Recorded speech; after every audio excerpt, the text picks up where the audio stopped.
সকলে বলুন আলহামদুলিল্লাহ।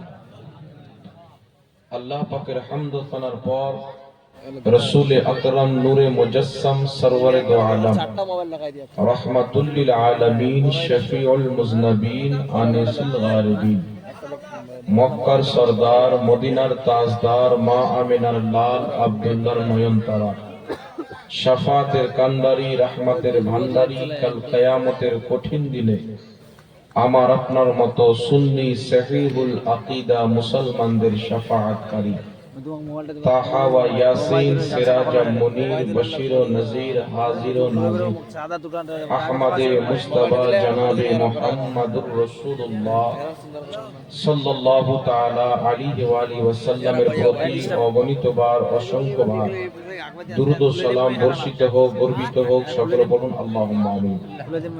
মঞ্চে উপস্থিত সম্মানিত উলামায়ে কেরাম, তালবায়ে ইসলাম, হাজিরিনে মজলিস, ইসলাম দরদি ভাই ও বাবাজিরা, পর্দার আড়ালের মা ও বোনেরা, সকলকে আমার আন্তরিক সালাম ও শুভেচ্ছা জানিয়ে আল্লাহ তাবারাক ওয়া তাআলার মহান দরবারে তার মহান নবীর ওসিলা দিয়ে দোয়া করি যেন আল্লাহ পাক আমাদের সকলের উপস্থিতিকে নিজের পাক দরবারে কবুল ও মঞ্জুর করে আমাদের জীবনের সমস্ত গুনাহ মাফ করেন। সকলে বলুন আল্লাহুম্মা আমিন। বিরাদর ইসলাম, আমার পূর্বে আপনারা জনাব মাওলানা ওবাইদুল ইসলাম জামালি সাহেবের বক্তব্য শুনলেন, গজল শুনলেন। আমার পরেও অনেক উলামায়ে কেরাম রয়েছেন, তাদেরকে ইনশাআল্লাহ শ্রবণ করবেন। আমি আপনাদের দয়ারে মহব্বতে উপস্থিত হয়েছি আল্লাহ পাকের দরবারে দোয়া যেন আল্লাহ পাক তার হাবিবের ওসিলায় হক বলার এবং সকলকে শুনে তার প্রতি আমল করার তৌফিক দান করে। সকলে বলুন আল্লাহুম্মা আমিন। বিরাদর ইসলাম, আল্লাহ তাবারাক ওয়া তাআলা পবিত্র কুরআনুল কারীমের মধ্যে বলেন, ইন্নাদ দীনা ইনদাল্লাহিল ইসলাম। নিশ্চয় আল্লাহ তাবারাক ওয়া তাআলার নিকটে একমাত্র মনোনীত ধর্ম হচ্ছে ইসলাম। আল্লাহ পাক পরওয়ারদিগারে আলম যে ধর্মকে পছন্দ করেন, যে ধর্ম আল্লাহ পাকের বিধান অনুযায়ী চলে, সেই ধর্মের নাম হচ্ছে ইসলাম। আর আমরা হচ্ছি ইসলামকে মাননেওয়ালা মুসলমান। নবী করিম সাল্লাল্লাহু তাআলা আলাইহি ওয়া আলিহি ওয়াসাল্লাম বলেন, দুনিয়াতে যখন মানুষ জন্মগ্রহণ করে তো মুসলমান হয়ে জন্মগ্রহণ করে। সে ইহুদির বাড়ি হোক, খ্রিস্টানের বাড়ি হোক, জৈনর বাড়ি হোক, বৌদ্ধর বাড়ি হোক, হিন্দুর বাড়ি হোক, বাচ্চা যখন জন্মগ্রহণ করে মুসলমান হয়ে জন্মগ্রহণ করে। মুসলমান হয়ে জন্মগ্রহণ করার একটি কারণ হচ্ছে আল্লাহ তাবারাক ওয়া তাআলা আত্মার জগতে সমস্ত মানব জাতির আত্মাকে একত্রিত করে আল্লাহ পাক জিজ্ঞাসা করেছিলেন, আমি কি তোমাদের রব নয়? তো দুনিয়ার যত মানুষ আছেন এবং ইন্তিকাল করেছেন, কিয়ামত পর্যন্ত হবে, সকলের আত্মা আল্লাহ পাককে রব মেনে মাবুদ মেনেছেন আত্মার জগতে। তো আমরা সকলেই আত্মার জগতে মুসলমান হয়ে গেছি। এই জন্য বাচ্চা যখন মায়ের পেটে থাকে মুসলমান, মায়ের গর্ভ থেকে যখন জন্ম নিল মুসলমান হয়ে। আকা মুস্তাফা সাল্লাল্লাহু তাআলা আলাইহি ওয়া আলিহি ওয়াসাল্লাম বলেন, বাপ মা ইহুদি তো নিজের সন্তানকে ইহুদি ধর্মের কালচার দিয়ে ইহুদি বানিয়ে দেয়। বাপ মা নাসারা নিজের সন্তানকে নাসারা ধর্মের কালচার দিয়ে নাসারা বানিয়ে দেয়। বাপ মা হিন্দু নিজের সন্তানকে হিন্দু ধর্মের কালচার দিয়ে হিন্দু বানিয়ে দেয়। কিন্তু বাচ্চা যখন মায়ের গর্ভ থেকে দুনিয়াতে প্রবেশ করে, ভূমিষ্ঠ হয়, ওই বাচ্চা ওই সমাজে মুসলমান থাকে।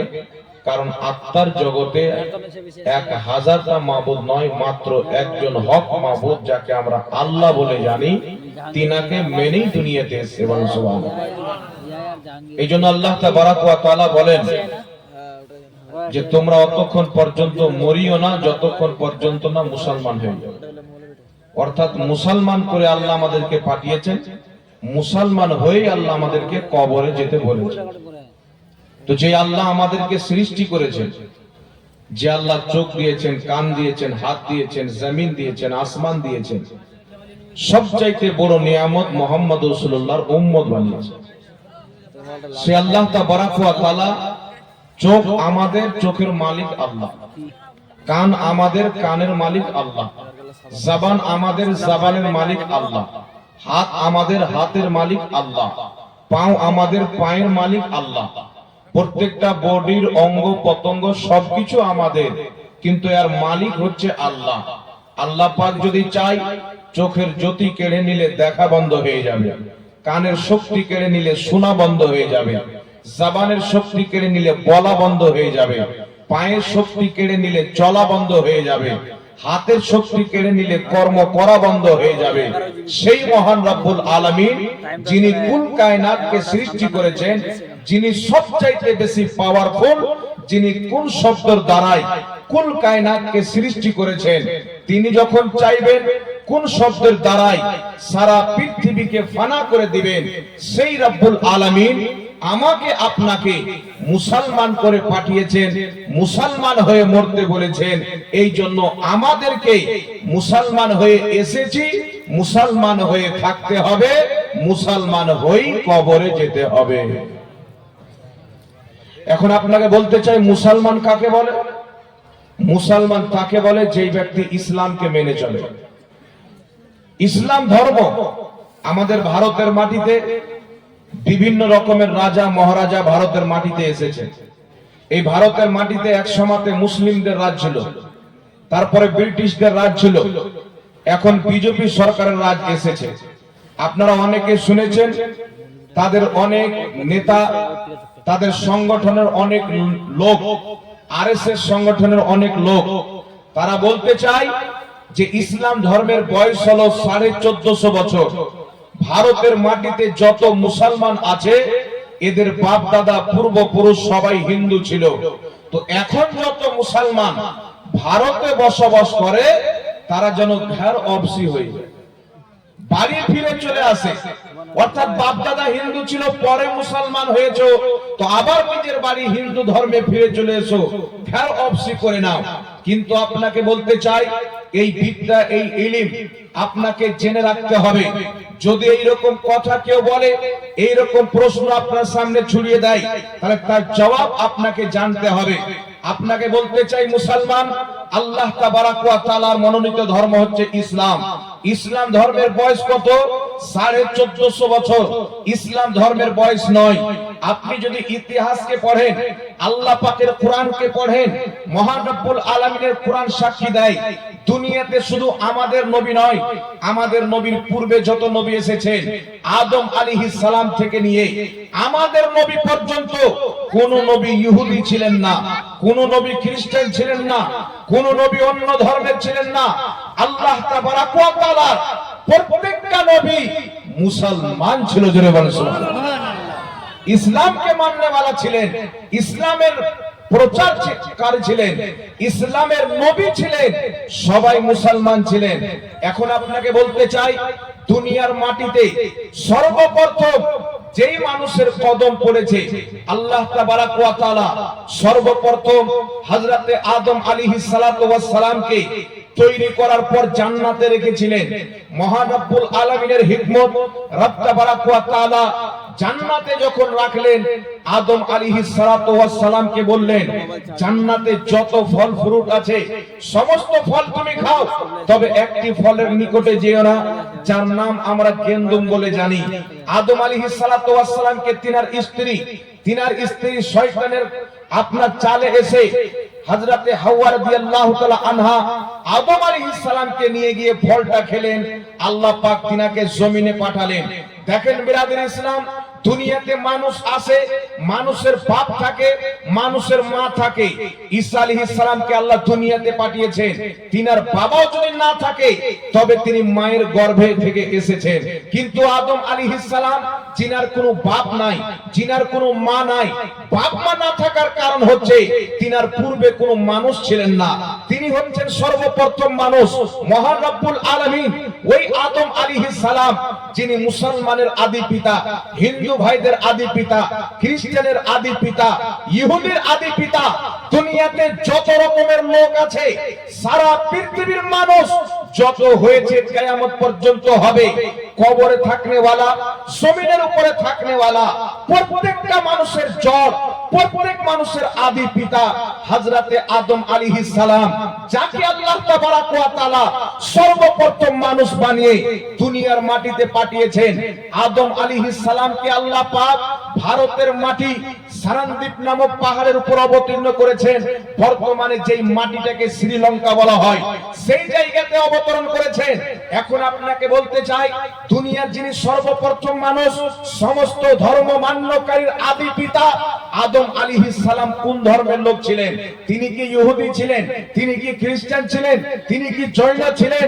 না, আল্লাহ পাকের কোরআন সাক্ষী দেয়, দুনিয়াতে যে সর্বপ্রথম মানুষ নিজের কদম রেখেছেন আদম আলাইহিস সালাম, তিনি অন্য ধর্মের ছিলেন না, তিনি মুসলমান ছিলেন। জোরে বলেন সুবহানাল্লাহ। তিনি ইসলাম ধর্মের ছিলেন, তিনি মুসলমান ছিলেন। তো বুঝা গেল দুনিয়াতে সর্বপ্রথম কদম মুসলমানের পড়েছে, সর্বপ্রথম মানুষ মুসলমান হলো। তো ঘের অফসি আমাদের করার প্রয়োজন নয়, ইহুদি হোক, খ্রিস্টান হোক, পৃথিবীতে যারা আমাদেরকে বলতে চায় ঘর অফসি করে নাও, আমরা তাদেরকে বলতে চাই, এককালীন মুহাম্মদ রাসূলুল্লাহ আসার পূর্বে আমাদের পূর্বপুরুষরা মক্কার মাটিতে তারা আল্লাহকে ভুলে গিয়ে মূর্তি পূজা করেছে, আল্লাহকে ভুলে গিয়ে চন্দ্রের পূজা করেছে, আল্লাহকে ভুলে গিয়ে সূর্যের পূজা করেছে, আল্লাহকে বাদ দিয়ে বিভিন্ন রকম জিনিসের পূজা করেছে। কিন্তু আল্লাহ তাবারাক ওয়া তাআলা নিজের আখেরি নবী মুহাম্মদ রাসূলুল্লাহ সাল্লাল্লাহু আলাইহি সাল্লামকে পাঠিয়ে আমাদেরকে সঠিক রাস্তা দেখিয়েছেন। তো আমরা নবী আসার পরে অন্য রাস্তাতে যাইনি, যেটা আমাদের পূর্বের পুরুষ আদম আলাইহিস সালাম সর্বপ্রথম যে রাস্তা নিয়েছিলেন ইসলাম, আমরা ওই ইসলামে ফিরে গেছি। জোরে বলুন সুবহানাল্লাহ। তো যারা মুসলমান হয়ে গেছে, আমাদের যারা মুসলমান হয়েছি আমরা তো আমাদের পূর্বপুরুষের দিকে ফিরে গেছি। আসল ঘর অফসি তো আমাদের হয়ে গেছে। এখন পর্যন্ত যারা ইসলামকে বুঝতে পারেনি, ইসলামকে কবুল করেনি, তাদের কর্তব্য হচ্ছে আল্লাহ পাকের কোরআনকে তেলাওয়াত করো। আর আল্লাহ পাকের কোরআন যদি তেলাওয়াত করো তো 72 জাহান্নামী ফিরকার করা অনুবাদ নয়, বরেলির সরতাজ ইমামে আহলে সুন্নাতের করা তরজমা কানজুল ঈমানকে কিনে আল্লাহর কোরআনকে পড়ো, সারা পৃথিবী বুঝে যাবে যে ইসলাম ধর্মই হচ্ছে সত্য। কারণ ইসলাম ধর্ম নিজের হাতে মাবুদ তৈরি করে না, বরং মাবুদ ইসলাম ধর্ম তৈরি করেছেন মুসলমান। এই জন্য আপনাকে বলতে চাই, ইসলামের বয়স 1450 বছর নয়, ইসলামের বয়স 1450 বছর পুরাতন নয়। ইসলামের বয়স দুনিয়াতে যখন প্রথম মানুষের কদম পড়েছে তখন থেকে ইসলাম জমিনে চালু হয়েছে। তবে ইসলামের শেষ প্রফেট, ইসলামের শেষ পয়গম্বর, ইসলামের আখেরি নবী জনাবে মুহাম্মদ রাসূলুল্লাহ সাল্লাল্লাহু আলাইহি ওয়াসাল্লাম, তিনি এসেছেন কমবেশ 1450 বছর পূর্বে। কথা বুঝতে পেরেছেন কি পারেননি? তাহলে ঘর অফসি কাদের করা প্রয়োজন? যারা আমাদেরকে বলতে চাই আমরা তো ভারতীয় মুসলমান, আদম আলাইহিস সালাম সকলের আদি পিতা, আমরা ভারতের সংবিধানকে মানি। আমাদের বক্তব্য হচ্ছে আমাদের আদি পিতা আদম আলাইহিস সালাম ভারতে কদম রেখেছেন। তো ভারত আমাদের কোন ব্যক্তির পরের জায়গা নয়, সবারই বাপের জায়গা। আর বাপের জায়গার জন্য বেটা জীবন দিতে পারে, বাপের জায়গা ছাড়তে পারে না।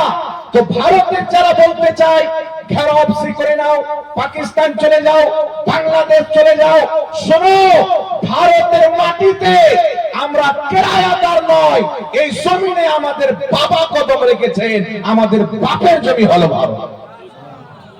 জোরে হবে না সুবহানাল্লাহ। তো বাপের জমি থেকে কি সন্তানকে ভাগতে বলা মানে এর চাইতে মূর্খতা কিছু হতে পারে? এর চাইতে বেশি বড় জেহালত কিছু হতে পারে? এই জন্য আপনাকে বলতে চাই, ইসলাম ধর্ম হচ্ছে একমাত্র পুরাতন ধর্ম। ইসলাম নতুন ধর্ম নয়। আদম আলাইহিস সালাম ইসলাম নিয়ে এসেছিলেন। ইব্রাহিম আলাইহিস সালাম ইসলামের জন্য এসেছিলেন, সুলেমান আলাইহিস সালাম ইসলামের জন্য এসেছিলেন, মুসা আলাইহিস সালাম ইসলামের জন্য এসেছিলেন। প্রত্যেক পয়গম্বর পৃথিবীতে একটা বার্তা নিয়ে এসেছিলেন, লা ইলাহা ইল্লাল্লাহ। সব নবীকে আল্লাহ পাক একটা বার্তা দিয়ে পাঠাচ্ছেন। প্রত্যেক নবীর কালেমা আলাদা আলাদা ছিল, কিন্তু লা ইলাহা ইল্লাল্লাহ সকলের এক। কিন্তু তার সাথে আল্লাহ পাক সকলকে একটা এলান, একটা বার্তা দিয়ে পাঠিয়েছিলেন। আল্লাহ পাক আত্মার জগতে একটি মাহফিল করেছেন, সমস্ত মানব জাতির আত্মা একত্রিত করে। আল্লাহ বলেছেন, আমি কি তোমাদের রব নই? সবাই আল্লাহকে রব মেনেছেন। আর একটি মাহফিল আল্লাহ তাবারাক ওয়া তাআলা শুধু খাস লোকের জন্য করেছিলেন, জিনাদেরকে আমরা আম্বিয়া বলে জানি, রাসূল বলে জানি, নবী বলে জানি।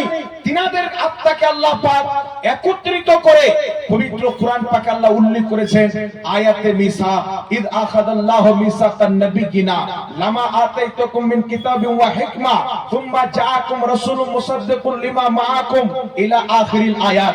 আল্লাহ তাবারাক ওয়া তাআলা সমস্ত নবীর আত্মাকে একত্রিত করে বলেছিলেন, এই আমার পয়গম্বর আদম থেকে নিয়ে ঈসা পর্যন্ত তোমরা দুনিয়াতে যাবে, নিজের কালেমা পড়ানোর পর আপন আপন মুরিদকে খবর দেবে, একজন নবী আসবে যার নাম হচ্ছে মুহাম্মদ রাসূলুল্লাহ। যেই নবীকে যদি সৃষ্টি না করা হতো, আদমের নবুয়ত হতো না, মুসা আলাইহিস সালামকে সৃষ্টি করা হতো না, কোন নবীকে পাঠানো হতো না। সমস্ত নবীর ইমাম, সমস্ত নবীর নবী, সমস্ত নবীর সরদার মুহাম্মদ রাসূলুল্লাহ জমিনে আসবে। এই বার্তা আদম তুমি তোমার উম্মতকে পৌঁছে দিও, ইব্রাহিম তুমি তোমার উম্মতকে পৌঁছে দিও, মুসা তুমি তোমার উম্মতকে পৌঁছে দিও। ব্যাপারটা দেখেন, আল্লাহ পাক আমার আপনার নবীকে কত মর্যাদা দান করেছেন, সম্মান দান করেছেন। মহান রব্বুল আলামিন জামানা আদমের চর্চা মুস্তাফার, জামানা ইব্রাহিমের চর্চা মুস্তাফার, জামানা মুসা আলাইহিস সালামের চর্চা মুস্তাফার, জামানা লূত আলাইহিস সালামের চর্চা মুস্তাফার। প্রত্যেক নবী নিজের জামানাতে নিজের কলমা পাঠ করিয়েছেন, সাথে সাথে মুস্তাফা জানে রহমতের চর্চাও করেছেন। সুবহানাল্লাহ। এই জন্য বিরাদর ইসলাম কিয়ামত পর্যন্ত আমার আপনার রাসূল সাল্লাল্লাহু আলাইহি সাল্লামের সালাত ও সালাম হবে, রাসূলুল্লাহ সাল্লাল্লাহু আলাইহি সাল্লামের চর্চা হবে। মিলাদুন নবী কি জিনিস? মিলাদের বাহানায় নবীর চর্চা করা। কিয়াম কোন জিনিস? কিয়ামের বাহানায় নবীর চর্চা করা। ফাতিহা কি জিনিস? ফাতিহার বাহানায় নবীর চর্চা করা। পৃথিবীতে আহলে সুন্নাত ওয়াল জামাত যত কর্ম করছেন মুসলমান, এই সমস্ত কর্ম হচ্ছে এই কর্মের মাধ্যমে নবীর মুহাব্বতকে জাতির অন্তরে ভরে দেওয়া, নবীর সম্মানকে জাতিকে জানিয়ে দেওয়া। আর পৃথিবীর মানুষ জেনে নাও, জমিন তো ফেনা হবে, আসমান তো ফেনা হবে, যখন আল্লাহ বলনেওয়ালা থাকবে না, মুহাম্মাদের দরুদ পড়নেওয়ালা স্বয়ং আল্লাহ থাকবে। বল সুবহানাল্লাহ।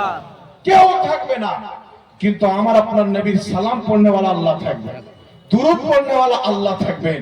আল্লাহ পাক পবিত্র কোরআন সূরাতুল আহজাব 22 পারা আয়াত নাম্বার 56 আল্লাহ বলছেন, ইন্নাল্লাহা ওয়া মালাইকাতাহু ইউসাল্লুনা আলান নবী। আল্লাহ বলছেন, আমি আল্লাহ আমার ফেরেশতা মণ্ডলী নবীর প্রতি দুরূদ পড়ে। সুবহানাল্লাহ, সুবহানাল্লাহ। ইউসাল্লুনা আলান নবী, দুরূদ পড়ছে, পড়বে কিয়ামত পর্যন্ত। আল্লাহ তাবারাক ওয়া তাআলা নিজের হাবিবের জিকির এত উঁচা করেছেন, আমার আপনার নবী সাল্লাল্লাহু আলাইহি সাল্লামের যেখানে আল্লাহর ইবাদতের মধ্যেও নবীর জিকির। আরে জোরে হবে না সুবহানাল্লাহ, সুবহানাল্লাহ। আচ্ছা বলেন তো বাবা, নামাজটা কার ইবাদত? আল্লাহর। জি, আল্লাহর। নামাজ শুধু আল্লাহর জন্য পড়া হয় না, নামাজের মধ্যে নবীর জিকির আছে না নাই? আছে। জোরে বলেন। আছে। আজানে আছে, কোরআন পাকে আছে, কবরে আছে, হাসরে আছে, পুলসিরাতে, মিজানে। স্পেশাল করে আল্লাহ তাবারাক ওয়া তাআলা হাসরের ময়দানে মাকামে মাহমুদ কায়েম করবেন নবী মুস্তাফার জিক্র আজকার করার জন্য, সম্মানকে বয়ান করার জন্য। এই জন্য আপনাকে বলতে চাই মুসলমান, একটা বার্তা আপনাকে দিতে চাই, ইসলাম হচ্ছে সত্য ধর্ম। আল্লাহর শুকরিয়া আদায় করেন, আল্লাহ পাক আমাদেরকে মুসলমান করে দুনিয়াতে পাঠিয়েছেন। আজ আপনাকে বলতে চাই, ইসলাম ধর্মের ব্যাপারে আল্লাহ বলছেন, তোমরা ইসলামের রশ্মিকে, আল্লাহর রশ্মিকে মজবুত করে ধরে নাও, ফিরকাতে বন্টন হয়ে না, দলে দলে ভাগ হয়ে না। আমার আপনার নবী সাল্লাল্লাহু আলাইহি সাল্লাম আজ থেকে প্রায় 1450 বছর পূর্বে আমাদেরকে সচেতন করে গিয়েছেন। আল্লাহর হাবিব বলেছেন, আমার উম্মত, আমার ইসলামে, আমার উম্মতের মধ্যে 73টি ফিরকা হবে, 73টি ফিরকা হবে। সবাই বলবে আমরা জান্নাতি, সবাই বলবে আমরা জান্নাতি, সবাই বলবে আমাদের দলে এসো, আমরা সঠিক। আমার আপনার নবী সাল্লাল্লাহু আলাইহি ওয়াসাল্লাম 1450 বছর পূর্বে বার্তা দিয়ে দিয়েছেন, কুল্লুহু ফিন্নার, সবাই জাহান্নামে যাবে, ইল্লা মিল্লাতার ওয়াহিদা, একটা দল জান্নাতে যাবে, মা আনা আলাইহি ওয়া সাহাবী, যেই দলে আমি আমার সাহাবা আছি। জোরে বল সুবহানাল্লাহ। তো 73টি দল হবে বাবা। নামাজ পড়বে কি পড়বে না? সবাই নামাজ পড়বে। কাদিয়ানীও নামাজের কথা বলে, শিয়াও নামাজের কথা বলে, রাফজিও নামাজের কথা বলে, খারজিও নামাজের কথা বলে, নাসবিও নামাজের কথা বলে। একমাত্র জমিনের মাটিতে একটি জান্নাতি দল, যেই দলকে রাসূল জান্নাতি বলেছেন, সাহাবা জান্নাতি বলেছেন, আহলে সুন্নাত ওয়াল জামাত, যারা নামাজেরও কথা বলে, ঈমানেরও কথা বলে, নামাজের কথা পরে বলে, ইশকে মুস্তাফার কথা আগে বলে। কারণ ইশকে মুস্তাফার নাম হচ্ছে ঈমান। যার ঈমান আছে তার নামাজ আছে, যার ঈমান নাই তার নামাজ নাই। মুসলমান কিন্তু আজকে 40 দিনের জন্য, 20 দিনের জন্য, 30 দিনের জন্য এলাকাতে মসজিদে ঘুমায়, মসজিদের মধ্যে মোবাইলে গান বাজনা শুনে, যাকে তবলিগি জামাত বলা হয়। নাম শুনেছেন? হাড়ি লোটা গিয়ে মসজিদে গিয়ে ঘুমায়। এরা মানুষকে বলে যে আমরা নামাজের দাওয়াত দিচ্ছি। এদের জামাতে যাওয়ার পূর্বে একজন ব্যক্তি রাসূলের পাককে নূরুন আলা নূর মনে করে। এদের জামাত থেকে আসার পর বলে, আমাদের মতন তো খাইতে না আইতে না, আমাদের মতনই তো মানুষ। এরা বলে আমরা নামাজের দাওয়াত দিই, নামাজ শিক্ষা দিই। এদের দলে যাওয়ার পূর্বে একজন মুসলমান রাসূলের পাক সাল্লাল্লাহু আলাইহি সাল্লামের ইলমে গায়বকে মানে। এদের জামাতে যাওয়ার পরে বলে নবী গায়ব জানতো না। এদের জামাতে যাওয়ার পূর্বে একজন মুসলমান বলে সবসে আওলা ও আলা হামারা নবী। এদের জামাতে যাওয়ার পর ওই ব্যক্তি বলে নবী বড় ভাইয়ের মতো। এই জন্য আপনাকে বলতে চাই, এই তাবলীগী জামাত তৈরি করা হয়েছে, সামনে নামাজকে রাখো, সামনে আমলকে রাখো, পিছনে দেওবন্দিয়তকে প্রচার করো, ওয়াহাবিয়তকে প্রচার করো, ওয়াহাবিয়তকে প্রচার করো। জামাতে ইসলামী তৈরি করা হয়েছে ব্যাপকভাবে। আমেরিকা, ইংল্যান্ড ফান্ডিং করে যে জামাতে ইসলামী, তোমরা টাকা যত লাগবে নাও, ইসলামের মধ্যে আরেকটি ফিরকা তৈরি করো। জামাতে ইসলামীর প্রতিষ্ঠাতা আবুল আলা মওদুদী আরেকটি ফিরকা তৈরি করলো, জামাতে ইসলামী। আমেরিকা ফান্ডিং দিয়ে একটি ফিরকা তৈরি করলো, যার নাম বর্তমানে আহলে হাদিস বলা হয়। কিন্তু আপনাকে বলতে চাই মুসলমান, তোমার নবীকে জিজ্ঞাসা করো, ইয়া রাসূলুল্লাহ, আহলে হাদিস জান্নাতি না জামাতে ইসলামী জান্নাতি না দেওবন্দি জান্নাতি? রাসূলের কায়নাত সাল্লাল্লাহু আলাইহি সাল্লামকে জিজ্ঞাসা করো। যদি আপনি জামাতে ইসলামী নামটা দেখেন, ইংরেজদের দেওয়া নাম। যদি আপনি আহলে হাদিস নামটা দেখেন, আমি কি বলবো? আহলে হাদিসদের ইমাম সানাউল্লাহ আমৃতসরি নিজের কিতাব সিরাতে সানাইয়া প্রথম খণ্ডের মধ্যে লিখতেছেন, ব্রিটিশ হুকুমত যখন ভারতের মাটিতে ছিল, আমাদেরকে মানুষ ওয়াহাবি বলতো। ওয়াহাবি নামটা এত খারাপ লাগলো, আমরা ব্রিটিশ হুকুমতের কাছে গিয়ে বললাম, আমাদের ওয়াহাবি নামটা চেঞ্জ করে অন্য নাম দাও। ব্রিটিশরা বলল, যাও, আজ থেকে তোমাদের নাম ওয়াহাবি নয়, আজ থেকে তোমাদের নাম হচ্ছে আহলে হাদিস। আজ থেকে তোমাদের নাম হচ্ছে আহলে হাদিস। আহলে হাদিসদের ইমাম সানাউল্লাহ আমৃতসরি নিজেই নিজের কিতাবের মধ্যে লিখতেছেন, স্বীকার করছেন যে আমাদের আহলে হাদিস নাম ইংরেজদের দেওয়া নাম। দেওবন্দি জামাত কোথায় থেকে আসলো? তাদের কিতাব মাকালেমাতুস সাদরাইনের মধ্যে লেখা আছে, ইংরেজদের যখন হুকুমত ছিল, দেওবন্দের প্রত্যেকটা শিক্ষককে 600 টাকা করে বেতন দিত। বেতন দেওয়ার পর তারা নিজের কিতাবে লিখলো রাসূল পাকের জ্ঞান চাইতে শয়তানের জ্ঞান বেশি, আল্লাহ মিথ্যা বলতে পারে, এই ধরনের নাপাক আকীদা লিখে ইংরেজদের দ্বারা একটি দল তৈরি করলো দেওবান। কিন্তু বিশ্বের মুসলমান আল্লাহ পাকের কসম খেয়ে বলি, ওই জামানাতে একমাত্র একজন ব্যক্তি ছিলেন যাকে আলা হযরত বলা হয়, যাকে মুজাদ্দিদ বলা হয়, যাকে মুফাসসির বলা হয়, যাকে ইমামে আহলে সুন্নাত বলা হয়। যখন গায়র মুকাল্লিদদের ইমাম ইসমাইল দেহলভি, দেওবন্দীদের ইমাম কাসিম নানওয়াতবি, যখন কাসিম নানওয়াতবি নিজের কিতাব তাহজিরুন নাসের 25 পৃষ্ঠার মধ্যে লিখলো নবীর পরে নতুন নবী জন্ম নিতে পারে, যখন দেওবন্দীদের মুজাদ্দিদ আশরাফ আলী থানভী হিফজুল ঈমানের 8 পৃষ্ঠার মধ্যে লিখলো রাসূল পাকের চাইতে রাসূল পাকের মতন জ্ঞান পশু পাখি জীব জন্তুকে আছে, যখন বারাহিনে কাতিয়ার মধ্যে খলিল আহমদ আম্বেঠি দেওবন্দীদের ইমাম লিখলো নবীর জ্ঞান চাইতে শয়তানের জ্ঞান বেশি, যখন আহলে হাদিসদের ইমাম ইসমাইল দেহলভি তাকওয়াতুল ঈমানের মধ্যে লিখলো নবী মরে মাটির সাথে মিশে গেছেন, তাকওয়াতুল ঈমানের মধ্যে লিখলো নবীর সম্মান বড় ভাইয়ের মতো করতে হবে, তাকওয়াতুল ঈমানের মধ্যে লিখলো নবীরা শাফাত করতে পারবে না, নবীর ওসিলা চলবে। এই সমস্ত নোংরা আকীদা যখন মানুষের সামনে পেশ করে মুসলমানদের ঈমানকে ধ্বংস করা হচ্ছিল, মুসলমানদেরকে মুনাফিক বানানো হচ্ছিল, মুসলমানকে কাফির বানানো হচ্ছিল, এমনি সমাজে বরেলির সরতাজ ইমাম আহলে সুন্নাত আলা হযরত ইমাম আহমদ রাজা খাঁ ফাজিলে বরেলভী সারা পৃথিবীতে এলান করে দিলেন, এই বিশ্বের মুসলমান বড় ভাই কোন জিনিস। নবী পাকের জন্য সাহাবা নিজের বাপকে হত্যা করেছেন। হযরতে আবু ওবেদা যুদ্ধের ময়দানে তিনার বাপ নবীর বিপক্ষে এসেছেন, তিনি নবীর পক্ষে গিয়ে আপন বাপকে হত্যা করেছেন। একজন মহিলা যুদ্ধ শেষ হওয়ার পরে যাচ্ছেন ময়দানে, তার বেটার লাশ পড়ে আছে, বেটার লাশকে নিয়ে গিয়ে ডান দিকে করছেন, বাম দিকে করছেন, পিঠটাকে ঝেড়ে ঝেড়ে চেক করছেন, পিঠের জামাটাকে তুলে চেক করছেন। সাহাবা অবাক হয়ে গেলেন, মা তোমার সন্তান শহীদ হয়েছে, তুমি বারবার পিঠকে কেন তাকাচ্ছ? ওই সাহাবীর মা বলছে, বেটা আমি যখন আমার সন্তানকে যুদ্ধের ময়দানে লড়াই করার জন্য পাঠাই, আমি বলেছিলাম বেটা আজ যুদ্ধের ময়দানে মুস্তাফা জানে রহমত রয়েছেন, তুমি যুদ্ধের ময়দানে যাচ্ছ, রাসূলে কায়নাত সাল্লাল্লাহু আলাইহি সাল্লামের পহরাদারি করবে, দুশমন যখন তীর মারবে তুমি নিজের সিনাতে নিয়ে নিবে, রাসূলের দেহে লাগতে দিবে না, দুশমন যখন তলোয়ার চালাবে তুমি তোমার গর্দানকে পেতে দিবে, মুস্তাফাকে যেন না লাগে। আর আমি মা বলেছিলাম বেটা তোমাকে নবীর হিফাজতের জন্য পাঠাচ্ছি, যদি একটাও তীর তোমার পিঠে লেগে যায় আমি মা মনে করব তুমি ভয়ে পালিয়ে আসতেছিলে, আমি আমার দুধের ঋণ শোধ করব না। ওই মা বলছে আমি এই নসিহত করে বেটাকে পাঠিয়েছিলাম, আলহামদুলিল্লাহ আমি আমার বেটার পিঠকে চেক করেছি, সিনাকে চেক করেছি, আমার বেটা পিঠে তীর খেয়ে নয় নিজের ছাতিতে তীর খেয়ে মুস্তাফার জন্য জীবন দিয়েছে। সুবহানাল্লাহ,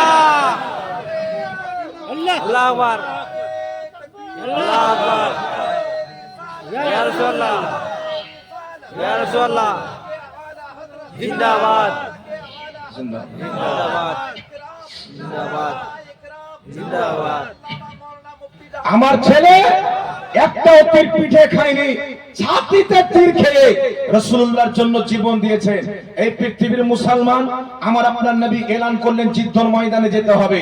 একজন মহিলা নিজের বাবাকে প্রস্তুত করলেন, নিজের স্বামীকে রেডি করলেন, নিজের ভাইকে রেডি করলেন, নিজের সন্তানকে রেডি করলেন, 4 জন ব্যক্তিকে রাসূলুল্লাহর সাথে যুদ্ধের ময়দানে পাঠালেন। যুদ্ধ যখন কমপ্লিট হয়েছে মহিলার কানে খবর আসলো যুদ্ধ শেষ হয়ে গেছে, সেই মহিলা দৌড় দিয়ে যুদ্ধের ময়দানের দিকে যাচ্ছেন। সাহাবায়ে কেরামকে ধরে ধরে জিজ্ঞাসা করছেন, একটু বলো আমার নবী কেমন আছেন? বাপকে পাঠিয়েছেন, স্বামীকে পাঠিয়েছেন, ছেলেকে পাঠিয়েছেন, ভাইকে পাঠিয়েছেন, একবার বলছেন না আমার স্বামী কেমন আছে, জন্মদাতা পিতা কেমন আছে, আমার জন্ম দেওয়া সন্তান কেমন আছে, আমার ভাই কেমন আছে। ওই মহিলাটি বলছেন বলো আমার রাসূল কেমন আছেন। কেউ যেন কানে ডাক দিয়ে বলল, মহিলা তোমার স্বামী শহীদ হয়ে গেছে, তোমার ভাই শহীদ হয়ে গেছে, তোমার ছেলে শহীদ হয়ে গেছে, তোমার বাপ শহীদ হয়ে গেছে। মহিলা মহিলা বলছে আমার স্বামী কি হয়েছে পরে, আগে বলো মুস্তাফা কেমন আছে, আমার সন্তান পরে, আগে মুস্তাফা কেমন আছে। ওই মহিলা খবর পেল, চারজনকে পাঠিয়েছিল, বাবা, স্বামী, ভাই, ছেলে, চারজন শহীদ হয়ে গেছে। ওই মহিলা যুদ্ধের ময়দানে গিয়ে চতুর সাইডে মুস্তাফা জানে রহমত আমার আপনার নবীকে খুঁজে বেড়ায়। সামনে যখন রাসূলের পাককে দেখেছেন নবী সহি সালামত আছেন, ওই মহিলা বলেছিলেন ইয়া রাসূলুল্লাহ, আপনি যখন সঠিক আছেন, সালামত আছেন, আপনার সামনে প্রত্যেক কষ্ট আমার তুচ্ছ। জোরে বলুন সুবহানাল্লাহ। সুবহানাল্লাহ। এই জন্য সাহাবায়ে কেরাম রাসূল পাকের নিকটে কথা বলতেন ফিদাকা আবি ওয়া আনতা উম্মি ইয়া রাসূলুল্লাহ, ইয়া রাসূলুল্লাহ, আপনার কদমে আমাদের বাপও কুরবান, আপনার কদমে আমাদের মাও কুরবান।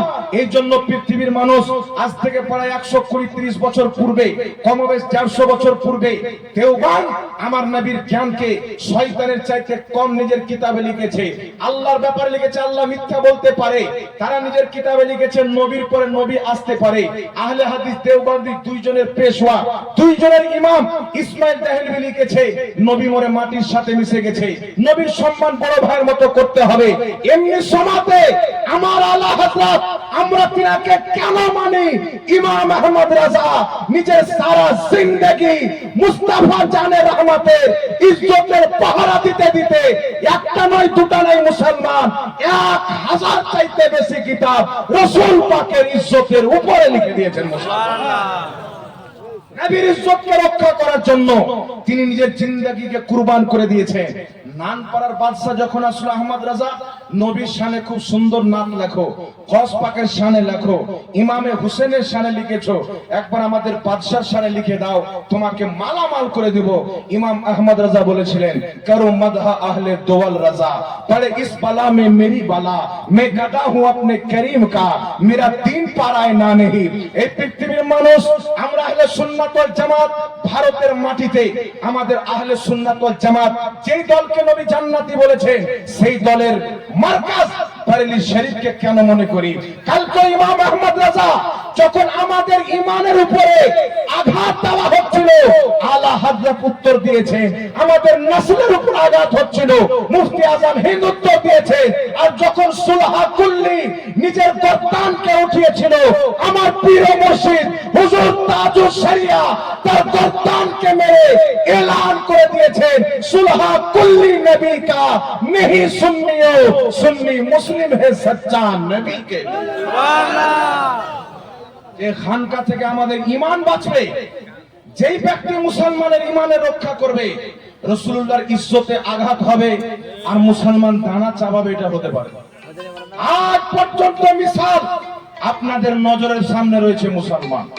মনে করো আজ থেকে 1 বছর পূর্বের কথা, ভারতের মাটিতে একজন নাপাক, একজন হারামজাদা নরসিংহরাও সরস্বতী, সে বলেছিল মুস্তাফা জানে রহমত নাকি চরিত্রহীন ছিল। নাউজুবিল্লাহ।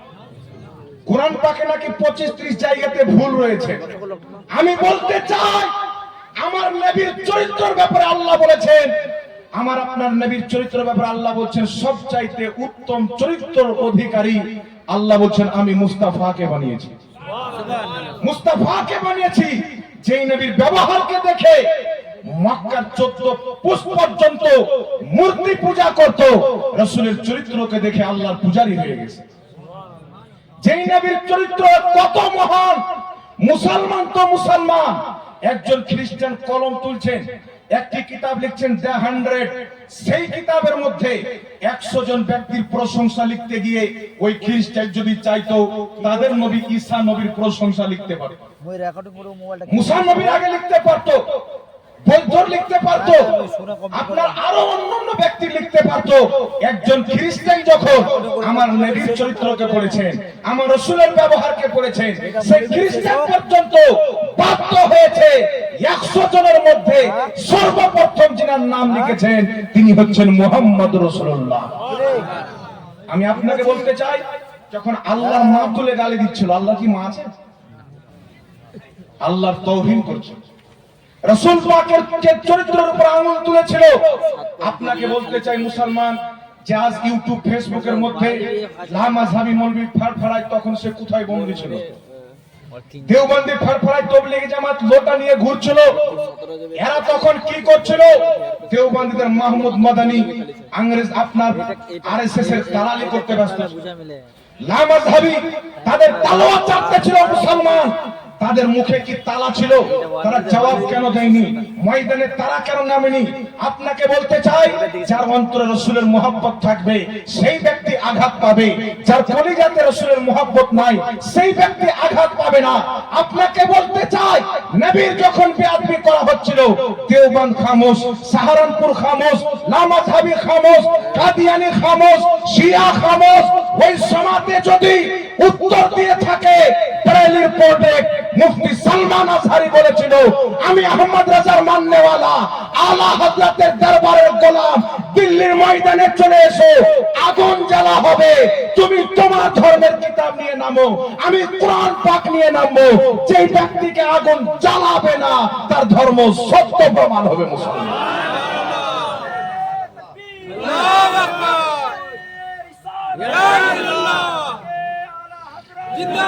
ওই এখানে কেন যাবে রে? এখানে কেন যাবে?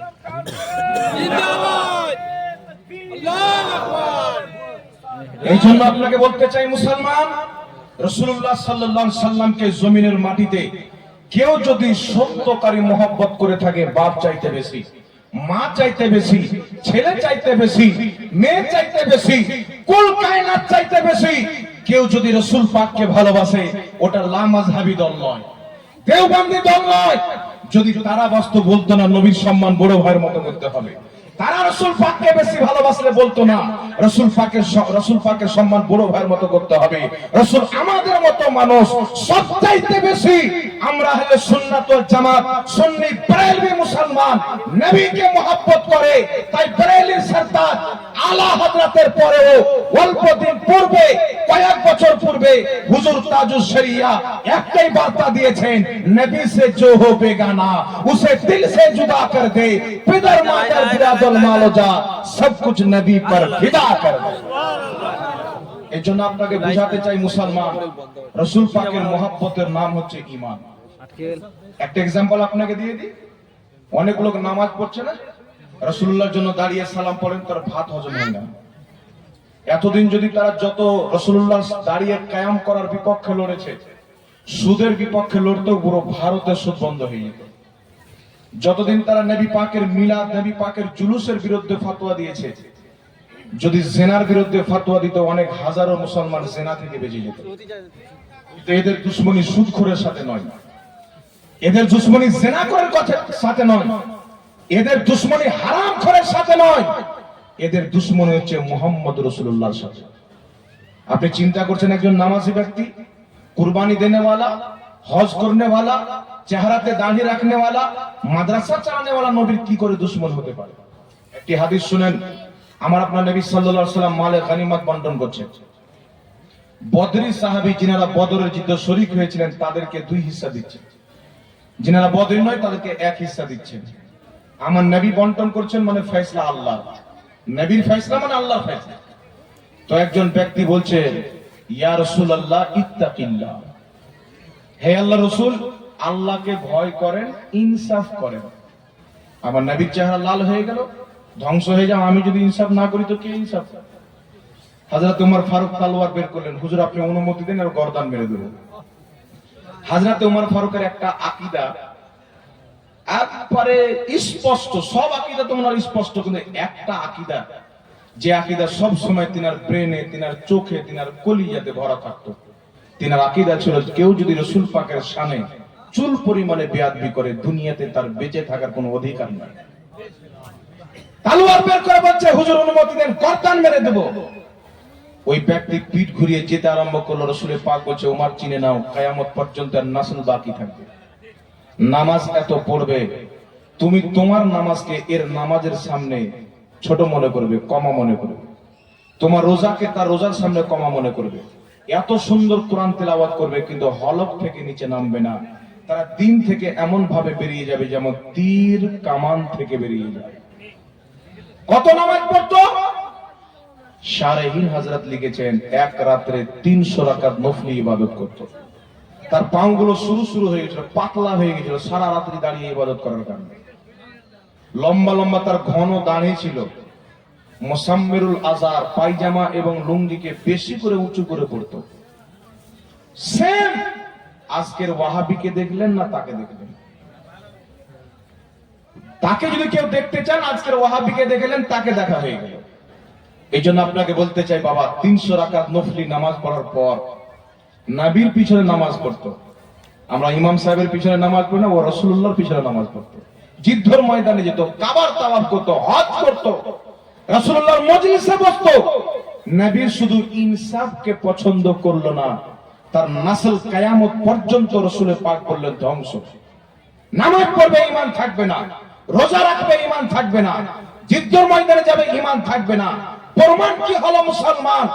ঈমান আমলের নাম নয়, ঈমান হচ্ছে ইশকে মুস্তাফার নাম, মুহাব্বতে রাসূলের নাম, আদবে রাসূলের নাম। যদি সাজদার নামে ঈমান হতো, ইবলিসের চাইতে বেশি সাজদা কেউ করেনি, ইবলিস তাহলে বেঁচে যেত, তার সাজদা তাকে বাঁচিয়ে নিত। 6 কোটি বছরের ইবাদত করনে वाला, হাজারো বছর আল্লাহর আরশের তাওয়াফ করনে वाला, ফেরেশতাদেরকে পড়ানে वाला, জান্নাতে থাকনে वाला। আজ মানুষ বলতে চায় হুজুর এমবিবিএস ডক্টর জাকির নায়েক, আজ বলতে চাই মদিনা থেকে পড়ে এসেছে, মক্কা থেকে পড়ে এসেছে, আমেরিকা থেকে পড়ে এসেছে। আরে মক্কায় পড়া তো সহজ, দুনিয়াতে মক্কা আছে। মদিনায় পড়া তো সহজ, দুনিয়াতে মদিনা আছে। মিশরে পড়া সহজ, দুনিয়াতে মিশর আছে। কিন্তু সাত আকাশের উপরে ইবলিস পড়তো না, আল্লাহর লক্ষ লক্ষ ফেরেশতাকে পড়াতো। এমন একজন ব্যক্তি 1 বছর 2 বছর নয়, 6 কোটি বছর সাজদা করেছে। আল্লাহ যখন বললেন আমার আদমের সম্মান করো, আদমের তাজিম করো, ইবলিস করলো না। আল্লাহ পাক বললেন না ইবলিস তোমার সাজদার জন্য তোমাকে maaf করে দিলাম। আল্লাহ বললেন না ইবলিস তোমার হাজারো বছর আরশের তাওয়াফ করার কারণে maaf করে দিলাম। বরং মহান রব্বুল আলামিন তার উপরে মুরতাদ এবং কুফরের ফতোয়া দিয়ে তাকে কিয়ামত পর্যন্ত লানাতি শয়তান বানিয়ে নিজের কোরআন পাকের মধ্যে ঘটনাটি উল্লেখ করে কিয়ামত পর্যন্ত নিজের কোরআন পাকে একটা মেসেজ দিয়েছিলেন, এই পৃথিবীর মানুষ নামাজ যতই থাক, রোজা যতই থাক, হজ যতই থাক, যাকাত যতই থাক, যদি তোমার অন্তরে নবীর চুল পরিমাণে বেয়াদবি থাকে, তোমার নামাজ, তোমার আমল তোমার মুখে মেরে দেওয়া হবে। কারণ আল্লাহ তাবারাক ওয়া তাআলা একটাই জিনিস জানিয়েছেন, যে নবী কা নেহি ও খোদা কা নেহি।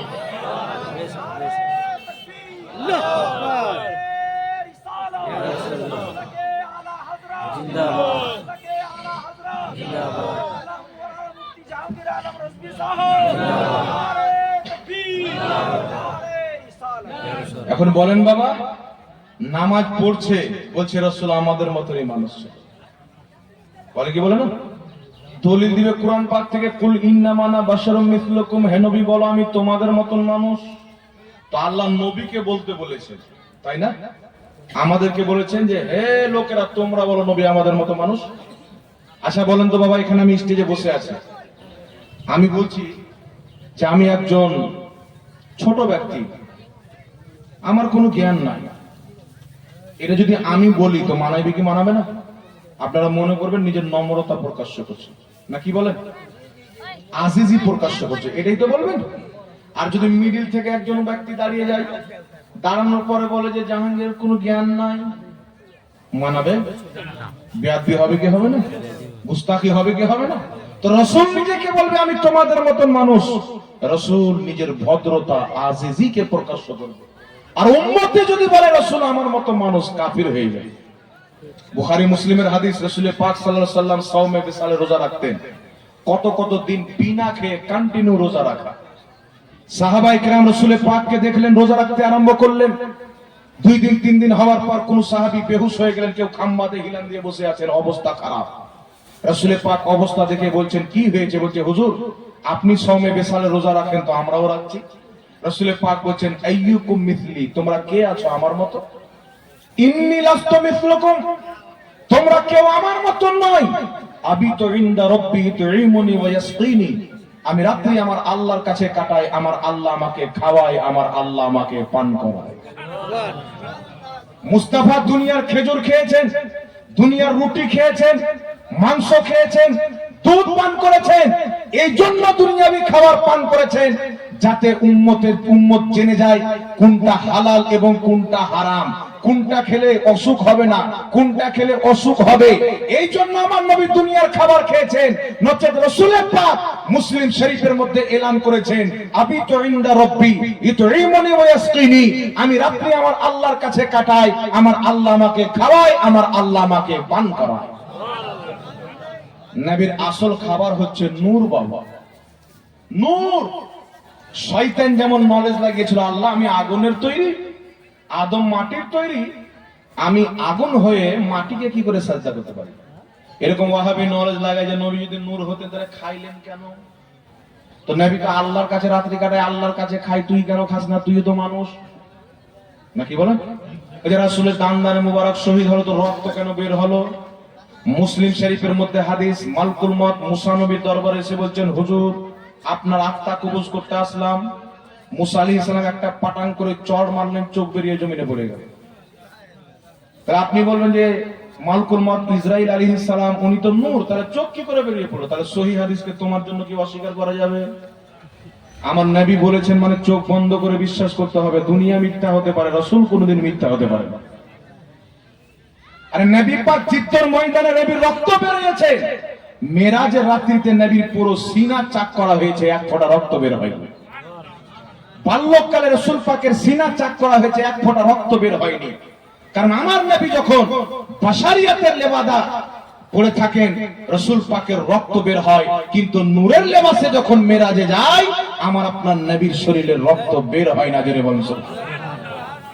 এই জন্য আপনাকে বলতে চাই, এক জায়গাতে গিয়েছিলাম জালসা করতে, বাবা দু তিনটা দেওবন্দি দাঁড়িয়ে নদিয়াতে, কিছুদিন পূর্বে হযরত কয়েকদিন নদিয়াতে সামনে নূর বলেছি, নবীকে দাঁড়িয়ে গেছে, হ্যাঁ নবীর নূর, সহিহ হাদিস দিয়ে দলিল দাও। আমি বললাম সহিহ হাদিস পরে না হয় বলো তো তুমি কোন দলের লোক? আমি তবলিগি জামাত করি। বলে আশরাফ আলীকে চিনো না? হ্যাঁ চিনি, এত বড় একজন আলিম ছিলেন। হ্যাঁ আপনার বাপকে তো চিনবে। তোমার বাপ আশরাফ আলী থানভী নাসরুত তিব কিতাবের মধ্যে লিখেছেন, আল্লাহ সর্বপ্রথম নবীর নূর তৈরি করেছে। আর যদি কোনো লামাযহাবী থাকে তারাও শুনালে, তাদের বাপ ওয়াহিদুজ্জামান হাদিয়াতুল মাহদি কিতাবের মধ্যে লিখেছে, আল্লাহ সর্বপ্রথম আপন নূর দিয়ে মুস্তাফার নূর তৈরি করেছে। সুবহানাল্লাহ। তখন আমি একটি হাদিস পেশ করলাম, হযরতে জাবির জিজ্ঞাসা করছেন, ইয়া রাসূলুল্লাহ আখবারানি, আমাদেরকে খবর দেন, আমাদেরকে জানান, আউয়ালু শাইইন খালাকাহুল্লাহু তাআলা ক্বাবলাল আশিয়া, আল্লাহ সর্বপ্রথম সমস্ত জিনিসের পূর্বে কি তৈরি করেছেন? নবী পাক সাল্লাল্লাহু আলাইহি ওয়াসাল্লাম বলেন, ইয়া জাবির ইন্নাল্লাহ তাআলা, রাসূল পাক বলেন, এই জাবির নিশ্চয়ই আল্লাহ তাআলা তৈরি করেছেন নূরুন নবিয়্যিকা মিন নূরিহি, সর্বপ্রথম ক্বাবলাল আশিয়ায়, সর্বপ্রথম নূরুন নবিয়্যিকা, তোমার নবীর নূর, মিন নূরিহি, আপন নূরের ফয়জে। জোরে বলুন সুবহানাল্লাহ। এই হাদিসটা যখন উল্লেখ করেন, বলে হাদিসটা কোন কিতাবে পাওয়া যায় না। ইমাম ইবনে হাজার মক্কি ফাতাওয়া হাদিসিয়ার মধ্যে হাদিসটিকে লিখেছেন, লেখার পরে উনি বলেছেন হাদিসটি সহিহ। ইমাম জুরকানি শারা মাওয়াহিবুদ্দিনের মধ্যে লিখেছেন যে হাদিসটি প্রতিষ্ঠিত সনদে বর্ণিত, অর্থাৎ সহিহ সনদে। ইমাম কাস্তালানি মাওয়াহিবুদ্দিনের মধ্যে লিখেছেন, লামাযহাবীদের ইমাম ওয়াহিদুজ্জামান হাদিয়াতুল মাহদি কিতাবের মধ্যে লিখেছে, দেওবন্দীদের গুরু আশরাফ আলী থানভী নাসরুত তিবের মধ্যে লিখেছে, অসংখ্য কিতাবের মধ্যে হাদিসটি লেখা আছে। আর চমৎকার হলো, আজ পর্যন্ত কেউ হাদিসটিকে দুর্বল বা ভুল বলেনি, বরং বড় বড় মুহাদ্দিস হাদিসটাকে সহিহ বলেছেন। জোরে বলতে হবে সুবহানাল্লাহ।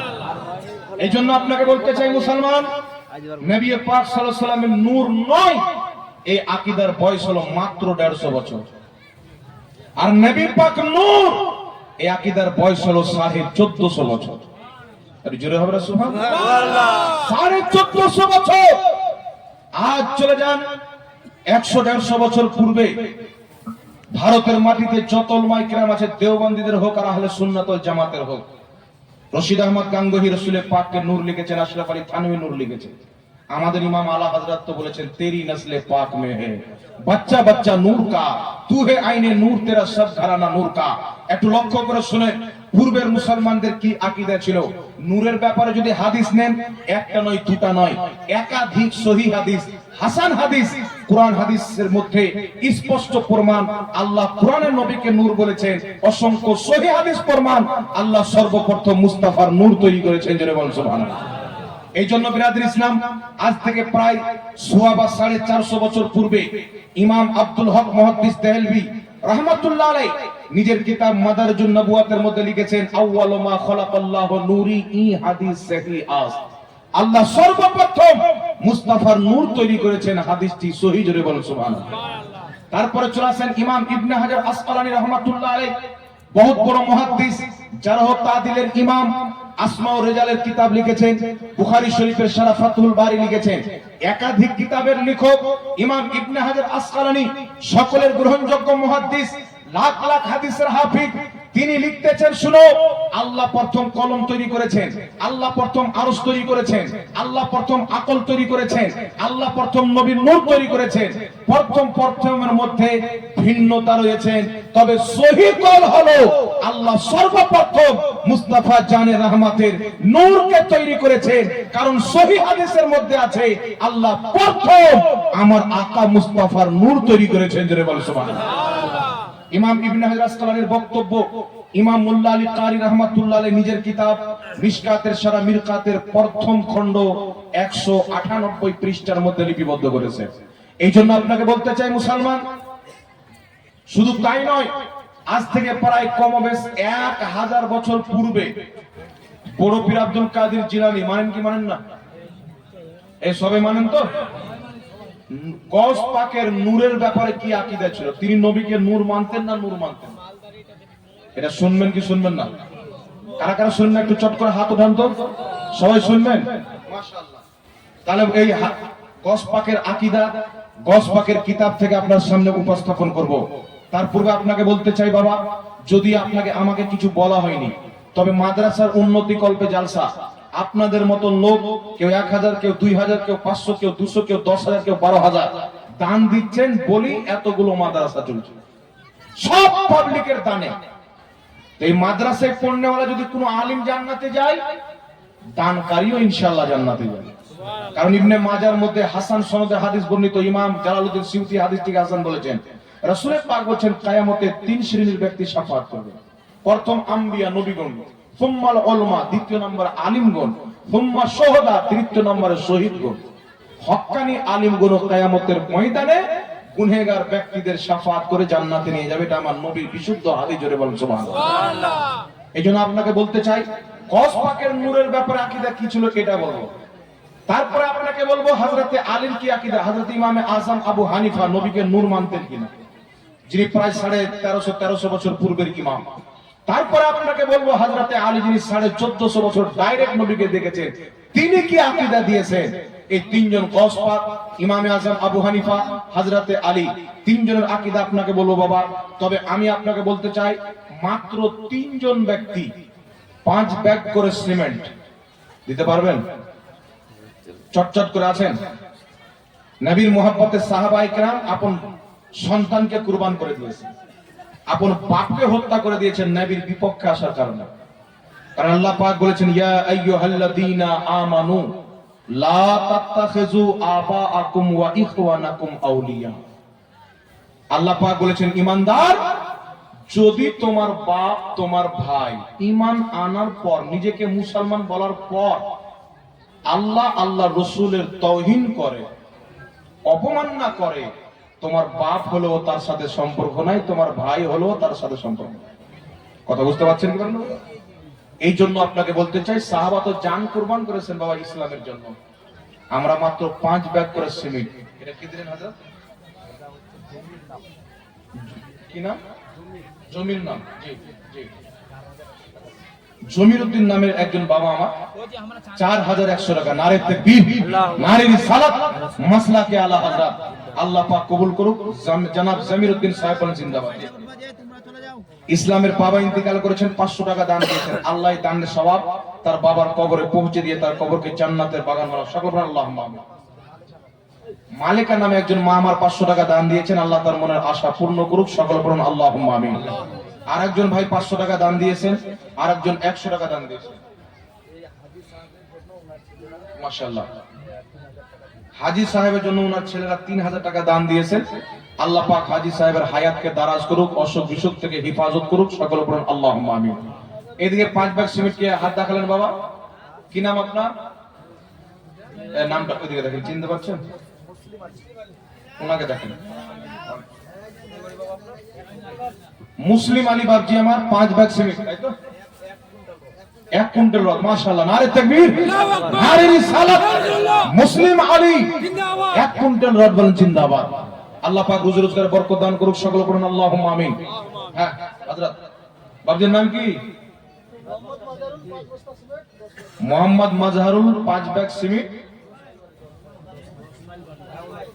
10 মাইল বালি, 10 মাইল বলে কোন জিনিস বলছেন? Mohammad Mazharul, 5 bag cement, 10 mile বালি। নারে তাকবীর, নারে রিসালাত, মাসলাকে আলা হযরত দ্বীনে ইসলাম জনাব মাজহারুল সাহেব 5 ব্যাগ সিমেন্টের দাদা, জোরে বল জিন্দাবাদ।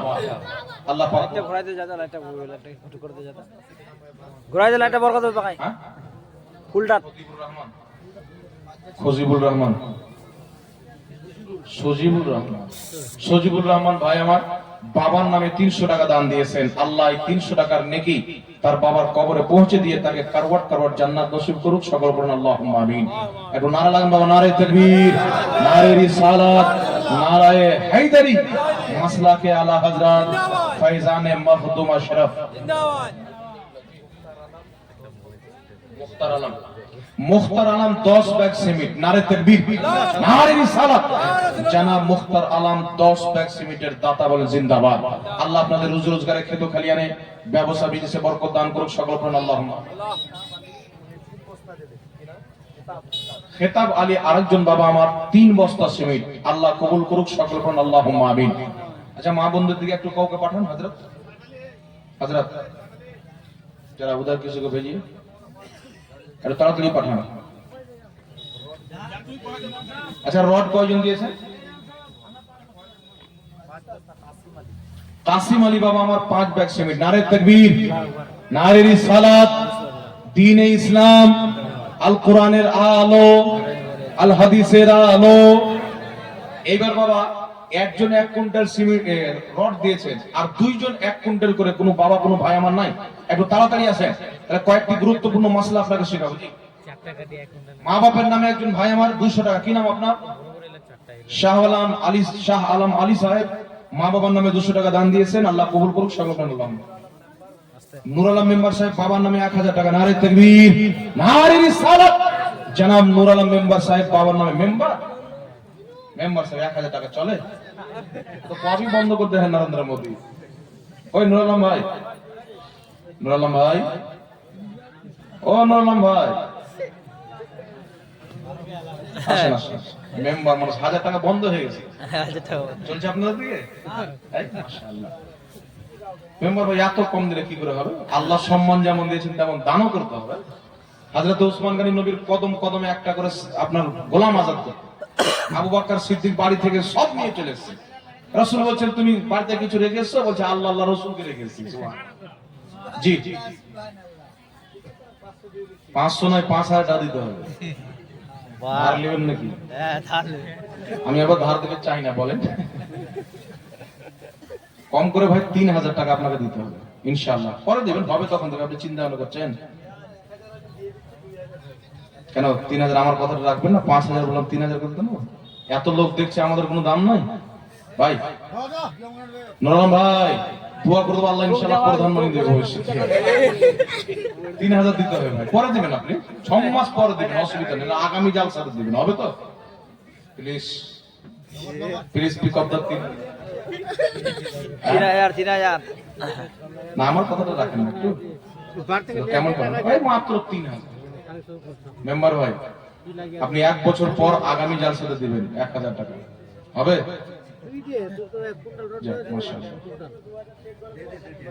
দেখ 2000 পেড করে দেন মেম্বার ভাই, 3000। তার দেখলেন চুনা লাগিয়ে দিলাম 2000 টাকা। আল্লাহ বরকত দান করুক, রুজি রোজগারে হেফাজত করুক, সকল করুন আল্লাহুম্মা আমিন। মেম্বার থেকে আল্লাহ পাক আরো যেন উঁচু পদ দান করুক, সকল করুন আল্লাহুম্মা। আর মেম্বার সাহেব টাকা দিয়ে দিয়েছেন, আলহামদুলিল্লাহ। আল্লাহ পাক কবুল করুক, রুজি রোজগারে বরকত দান করুক। 2 জন কোনো বাবা নাই আমার, 1 কুইন্টাল করে সিমেন্ট দিবেন। নাই সিমেন্ট ওজন হয় নাই দিদি, মাশাআল্লাহ। 1 কুইন্টাল করে রড বাবা, 2 জন কোনো বাবা কোনো ভাই আমার নাই? দেখেন হবে ইনশাআল্লাহ। দেখেন আচ্ছা, মা বোনদের দিকে গিয়েছে, মায়েরা আমার, আপনারা 1 বস্তা করে সিমেন্ট, 10 জন মা 1 বস্তা করে সিমেন্ট আপনারা দেন। আর 2 জন বাবা 1 কুইন্টাল রড, হ্যাঁ বলে যাচ্ছে, কেরাত করতে হবে তাহলে মনে থাকবে। 1 কুইন্টাল রড হবে না?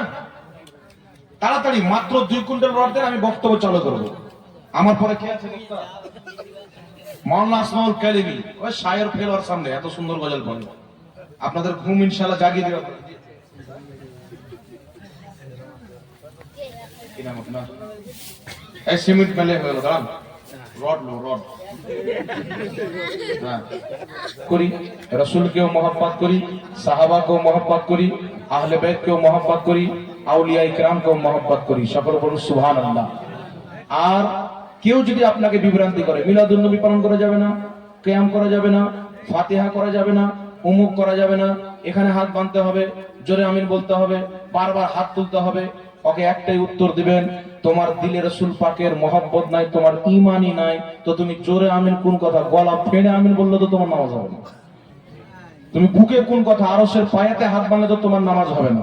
তো দেওবন্দি হোক, লামাজাবি হোক, তাদের মধ্যে অনেক কুফরি বিদাতি আকীদা পাওয়া যায়। আর যার আকীদা খারাপ, ইমাম কাজী আয়াজ রাহমাতুল্লাহ আলাইহি শিফা শরীফের মধ্যে লিখছেন, যদি কোনো ব্যক্তি রাসূল পাকের চুল মুবারককে চুলুয়া বলে দেয়, ওই ব্যক্তি কাফির হয়ে যাবে। কেউ যদি রাসূলের জুতা মুবারককে জুতুয়া বলে দেয়, ওই ব্যক্তি কাফির হয়ে যাবে। আর লামাযহাবীদের বাংলাদেশে একটা কাজ্জাব মৌলভী আছে, বলছে নবীর মুখ দিয়ে দুর্গন্ধ বের হবে। এ মুসলমান আছে? যে কিয়ামতে নবী নিজে ফেলফেল করে তাকিয়ে থাকবে, আমার নেকির পাল্লা ভারী হচ্ছে না গুনার পাল্লা ভারী হচ্ছে। তাহলে ও বুকে হাত বাঁধলে কি হলো, আর পেটে হাত বাঁধলে কি হলো, আর নাভিতে হাত বাঁধলে কি হলো? ও যদি আরশের পায়াতে হাত বাঁধে তো ওর নামাজ হবে না। রাসূলুল্লাহর গুস্তাখের জন্য নামাজ নয়, নামাজ হচ্ছে রাসূলুল্লাহর আশিকদের জন্য। জোরে বলেন সুবহানাল্লাহ। সুবহানাল্লাহ। আল্লাহ পাক আমাদের সকলের ঈমান ও আকীদার হেফাজত করুক, সকল বলেন আল্লাহুম্মা আমিন। আমি এই বলে নিজের বক্তব্য ইতি করলাম, বাকি সব মাওলানা আসমাউল সাহেব। এটা জয়নাল আলী সাহেব 1000 টাকা, আল্লাহ কবুল করুক, আমিন সুম্মা আমিন। আরেকজন একটা বই আমার দেন তাহলে হাতে, মাশাআল্লাহ। বিরাদর ইসলাম, আপনারা দেখছেন আমার হাতে একটি বই আছে, হাদিস ও মুহাদ্দিসের দৃষ্টিতে সহিহ নামাজ। এই বইটা আমার মতে আমাদের আহলে সুন্নাত ওয়াল জামাত হানাফি মাযহাব মান্যকারীদের প্রত্যেক ব্যক্তির ঘরে একটা করে বই থাকা জরুরি। এইরকম দলিল ভিত্তিক বই বাংলার মাটিতে আজ পর্যন্ত লেখা হয়নি, এটা প্রথম কিতাব আমার জানা মতে পশ্চিমবঙ্গের মাটিতে। এই বইটা আপনারা অবশ্যই রাখবেন। আমরা নাভির নিচে হাত বানি সহিহ হাদিস পাবেন, আমি নাচতে বলি সহিহ হাদিস পাবেন, রাফায়দান করলে সহিহ হাদিস পাবেন, নামাজের পরে হাত তুলে দোয়া করি, সম্মিলিত দোয়া করি, সব দলিল একবারে হাদিস, সহিহ হাদিস এবং মুহাদ্দিসদের ফতোয়া মোতাবেক এই কিতাবের মধ্যে আপনারা পেয়ে যাবেন। কিতাবটির লেখক মুফতি আমজাদ হোসেন সিমনানি সাহেব, আমার বড় ভাই। আমরা সবাই মিলে কিতাবগুলোকে ছাপাই, মানুষের দ্বারে দ্বারে পৌঁছে দিই। আগামীতে আমাদের অনেক বই বের হচ্ছে ইনশাআল্লাহ, অনেকে বই লিখতে আরম্ভ করেছে। মুফতি আমজাদ হোসেন সিমনানি সাহেব লিখছেন, তারপরে মাওলানা মনিরুল ইসলাম লিখছেন, আমি একটা বই লিখছি ইনশাআল্লাহ, ওলি আউলিয়া মাজার এবং আউলিয়া ইকরামের শাফাত, এগুলো বিষয়ের ব্যাপারে আপনারা দোয়া করবেন। এখন প্রোগ্রামের জন্য সময় দিতে পারেন না, রমজান মাসে ইনশাআল্লাহ আসবে। তো এই বই আপনারা অবশ্যই খরিদ করবেন, একের পর এক বের হবে। আমরা যদি আসি তো ইনশাআল্লাহ আসার চেষ্টা করব। বইটার দাম হচ্ছে মাত্র 150 টাকা। যারা ইচ্ছুক 150 টাকা দিয়ে আপনারা বইটা এখান থেকে নিয়ে যেতে পারেন।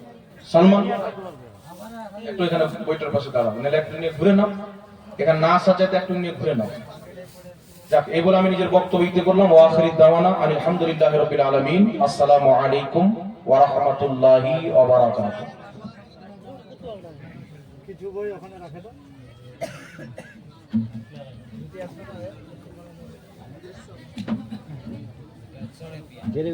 টাকা টাকা ওই কারে আসবে আমার লিব তো। এটা কিসের কি এই বইটা সব হয় না, হাদি এই না কমরত বানবার সব বানবার ফতোয়া আছে, তারা লিখিয়া ওই নিয়ম থাকলে আর কি নিয়ম কানুনলা চলবো চলবে তো চলবে ঘন্টা লেবো রে লে এখন নিলে হয়ে যাবে। ওই হাসেন ও ডাক্তার ইতিহাস পকদ ও আকাশ পকদ এখন বইলি মাখালে এত বই এখন বইলে তো পানি লিয়ে না নারিস না